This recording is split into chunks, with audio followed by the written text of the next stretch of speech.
Bonsoir et bienvenue dans cette édition. Dans l'actualité de ce samedi, ces révélations explosives d'Éric Godard, auditionné à la commission chlordécone, l'ancien fonctionnaire de l'ARS a révélé que la pollution à la chlordécone de nos eaux était bien connue des autorités. Elles auraient laissé la population boire de l'eau polluée en toute connaissance de cause.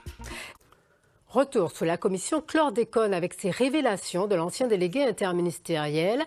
Éric Godard, auditionné mercredi, le fonctionnaire de l'ARS, aujourd'hui à la retraite, a révélé que la pollution au chlordécone de nos eaux était en réalité connue depuis bien longtemps. Les autorités auraient donc, en toute connaissance de cause, laissé la population boire de l'eau polluée. Le reportage de Cécile Ma.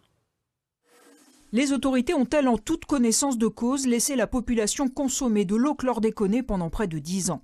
C'est la question que l'on peut se poser après l'audition d'Éric Godard mercredi à la commission parlementaire. L'ancien délégué interministériel du plan chlordécone a révélé la pollution des eaux de rivière à son arrivée à l'ARS ex-DAS en 1999. Mais avant cette date, voici ce que les autorités sanitaires disaient à la population.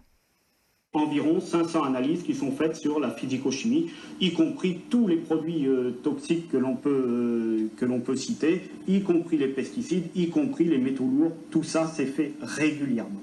On a trace de ces alors, on n'a pas de traces que ce soit de produits toxiques, de métaux lourds ou de pesticides.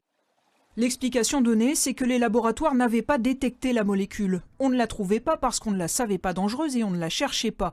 Les autorités auraient donc fait une erreur en toute bonne foi. Seulement, devant la commission, Éric Godard a révélé avoir appris récemment un fait plutôt troublant. Un autre événement qui m'a beaucoup perturbé, et que je vous livre,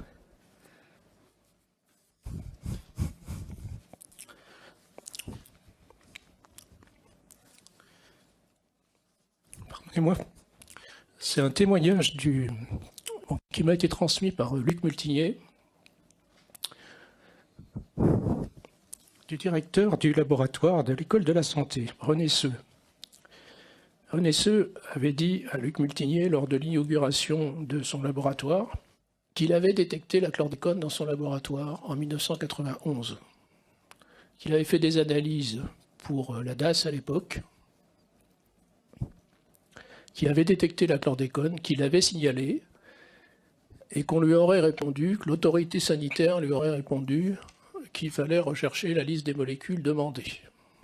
Nous n'avons pu joindre le responsable du laboratoire, mais le professeur Multinier a confirmé ses propos. L'alerte aurait donc été donnée dès 1991.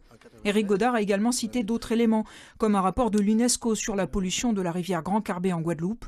Les autorités ferment les yeux, c'est également le scénario que dénonçait en 1996 l'association Appel. Ne parle jamais des produits toxiques. Or ça c'est important.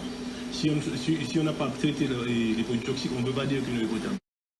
Les premières fermetures de captage pour cause de pollution aux pesticides, chlordécone et HCH n'auront pas lieu avant 1999. Il faudra même attendre 2003 pour voir l'usine de Vivey équipée de filtres pour décontaminer l'eau polluée. 10 années, ou de Macouba à Sainte-Anne, plus